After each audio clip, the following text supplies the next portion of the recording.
Today, schools are facing significant financial challenges, but help may come from a surprising place: the food service industry.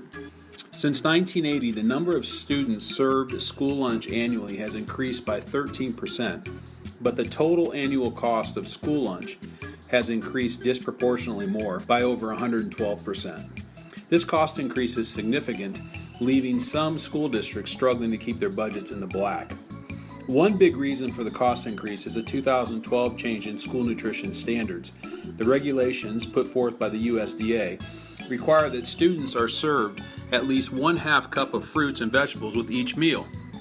This greatly increases the nutritional value of each meal and positively impacts students' health, but it comes at a cost. The regulations add an average of 10 cents to the cost of each student lunch. Compounding the issue is the fact that many students favor meats and starches over fruits and veggies, so produce often ends up in the trash virtually untouched. Still, the USDA regulations require students to take the fruits and vegetables whether they intend to eat them or not. Thus, some schools are simultaneously spending more money on produce and creating more food waste. Many schools are making positive changes in their communities by expanding meal services to offer breakfast and extending meals into the summer months. This benefits students in a number of ways. It increases the potential for higher test scores and provides meals for kids who may not typically have access to food in the summer months. Unfortunately, the additional meals have also caused a strain on schools that need to purchase more food and food service products to serve hungry students. On top of all that, many schools are embracing the trend toward becoming more sustainable, increasing recycling and decreasing waste wherever possible. However, implementing these changes costs money, and a growing need exists for sustainable and affordable solutions to help schools in these endeavors.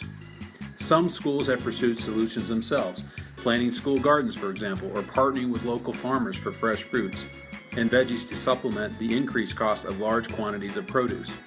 Many schools have turned toward compostable trays and plates in their lunchrooms, which are sustainable and convenient, allowing students to throw all their lunch waste into one container with minimal contamination. Molded fiber trays are slightly more costly out of pocket than other trays. However, composting costs 60 to 80% less per ton than sending trash to a landfill. Some large school districts, including New York City public schools, are already working to get more access to composting to help reduce their waste hauling costs and reduce their impact on the environment. The food service industry, as a key player in how school lunches are served to students each day, can also help. Schools are seeking cost savings and sustainable solutions, and many of those efforts can be led by food service companies. By partnering with schools, the food service industry can play a role in ensuring that students are served in the best way possible. Here are a few practical ways to get started. Reduce packaging materials for food service products. Sounds simple enough. Shrink wrap products when shipping to minimize waste and maximize efficiency in shipping. Work to increase the accessibility of composting options within the industry, and partner with local schools to create compost or school gardens.